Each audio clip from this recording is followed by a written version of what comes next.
Hey everyone, welcome back to DIYs with Sonja. Today I have some gorgeous high-end DIY decor ideas that will give you that luxury designer look for a lot less. If you love Pottery Barn, anthropology, and high-end vintage style but don't want to spend a fortune, you're in the right place. I'll show you how to create stunning, budget-friendly home decor that looks like it came straight from a boutique. So grab your supplies and let's jump right into these easy and elegant DIYs.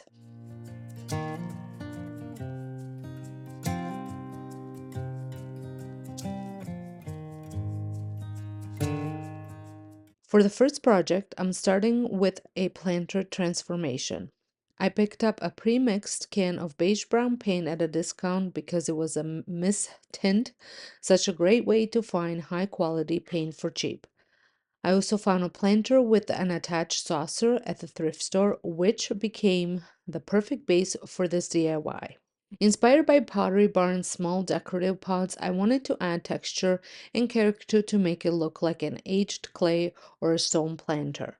To achieve this, I mixed plaster of Paris into my paint and applied 2 coats for depth and texture. I love how the brushstrokes soften the look while adding dimension.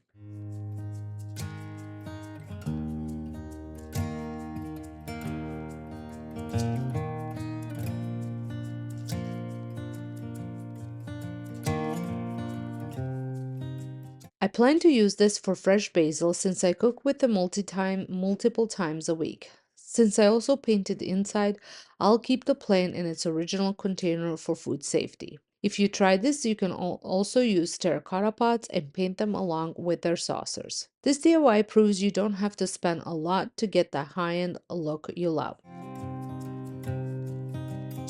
And here it is. I just added a uh, faux plant to it because I did forget to pick up the basil when I went to the grocery store. So you'll just have to check it out on my home channel to see how it looks with basil if you want to see that.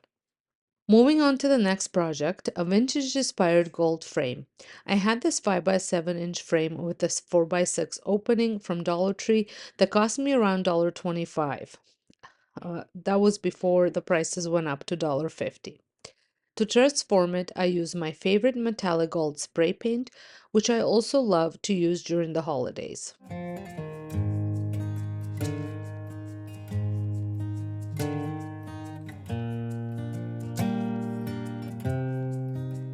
Once the base coat dried, I layered sponge dabbed accents using spun gold, frosted cappuccino, yellow gold, and a touch of black. This layering technique creates a rich aged gold look similar to what you see on Etsy and in high-end decor stores.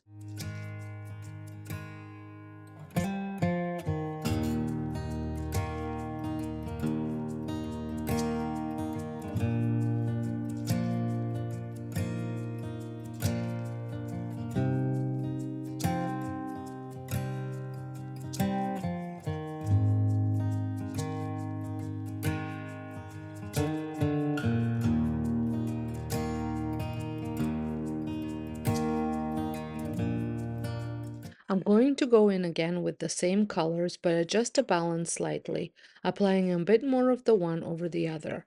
I want to achieve that vintage gold look, so I'm being careful not to add too much black or frosted cappuccino. The second time around, I use more gold while still allowing some of the black to show through. Once dry, I framed a print that I'll be sharing in the description box. These types of frames are sold at all the high-end stores and on Etsy for a much higher price, with prints in them, and I wanted something simple, so I was able to create mine for a very little cost. For an authentic oil painting effect, you could also use Mod Podge, a trick I've shared in past videos. But for this small frame, I kept it simple, letting the gold tones and vintage-inspired artwork shine. Next up, a high-end watering can dupe. Designer-style watering cans can cost upwards of $15 to $30, but I created mine for just $3. I found a budget-friendly watering can at a Dollarama, and I gave it a metallic gold spray paint base And then I went in and added yellow, gold, spun gold, and black for depth. I used a similar technique to the frame by dabbing the paint and using a craft sponge to create an antique, slightly distressed look.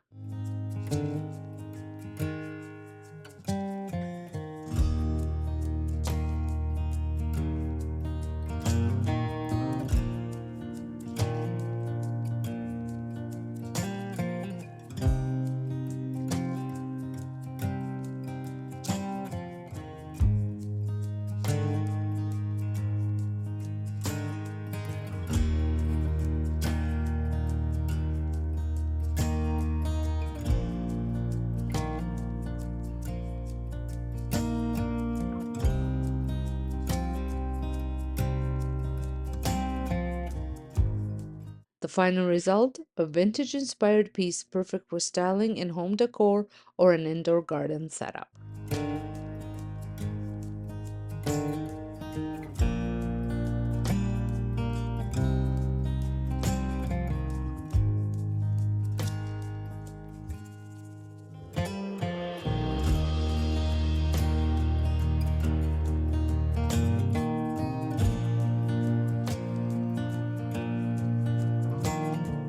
For the last project, I transformed a thrifted wooden shelf that my friend found for me for $7.99. It was the perfect size, but I wanted it to match my kitchen island. I ended up sanding off some of the finish, just a clear coat. I wasn't aiming for perfection since I was going to be painting it anyway. I just wanted to rough it up a little bit. I used a hand sander with 220 grit sandpaper that had been used several times, so it wasn't too aggressive, but it still did the job I needed. There are many places where you can find small shelves at different price points. I even found one similar to mine but larger on Etsy for a lot more than what I paid. If you're looking for a piece, just be patient. The right one is out there and you just need to find it. Once everything was sanded down, I brought it inside and used a sandpaper that I picked up at Dollar Tree uh, to get in all the little nooks and crannies that the sander couldn't reach, especially underneath the small hanging parts. This step took a little longer since it was difficult to get in all the tight spaces by hand.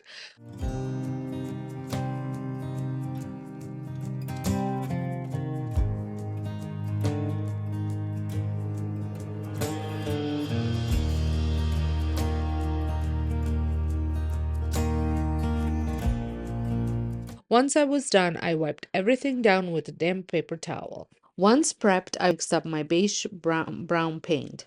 To prevent yellowing, I followed a trick I've seen in other DIY videos, adding a tiny bit of blue paint to balance out warm tones. I applied the paint with a sponge brush, wiping off excess with a lint-free rag to create a soft, natural finish.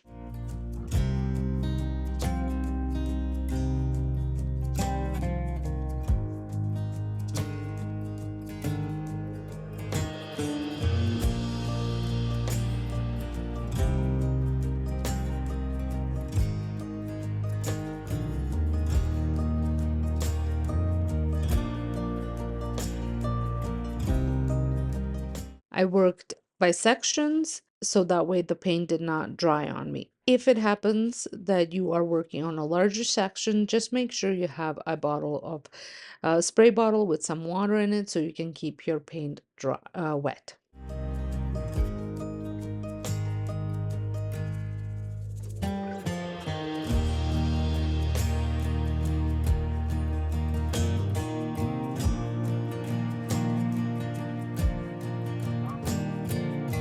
Once I completed that and the shelf dried, which didn't take long at all, I took some of my Sloan antiquing wax in dark and applied it with a brush.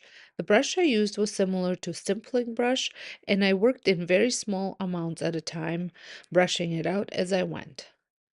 This darkened the paint slightly and really brought out all the grooves and wood grain, which I love. After applying the wax with the brush, I buffed it out slightly with the rag. You don't need to fully buff the antiquing wax, you can simply wipe off the excess. In my case, I wouldn't say I buffed it out completely, but I did make sure to wipe it well after applying it with the brush to even everything out.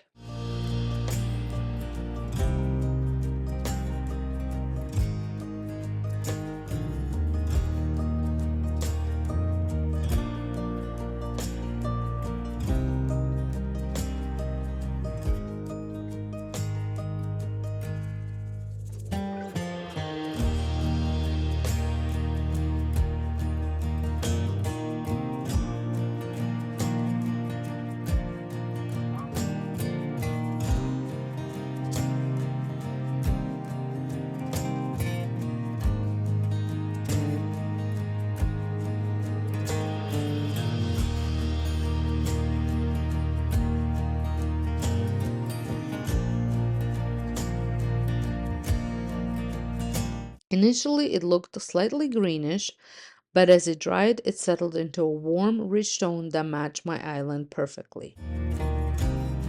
Here is how the shelf looks now, and you can see some of the pieces I already added to it. I think it turned out absolutely beautiful and matches my island perfectly, just the way I envisioned it. It's a great addition to this little space, which had been sitting empty and was really bothering me. Now, not only does it add a decorative touch, but it also brings in some functionality. This corner gets a lot of beautiful morning sunlight, so I thought it would be the perfect spot for a little herb garden. Here is how I styled it for now. I added my DIY flower pot with some fall herbs until I get fresh ones, my DIY picture frame with the DIY bunny from last week, and a little hanging basket with garlic. The basket came from Timo. And I also included a simple kitchen dish towel along with the watering can. I absolutely love how this shelf turned out and how much purpose it brings to this space.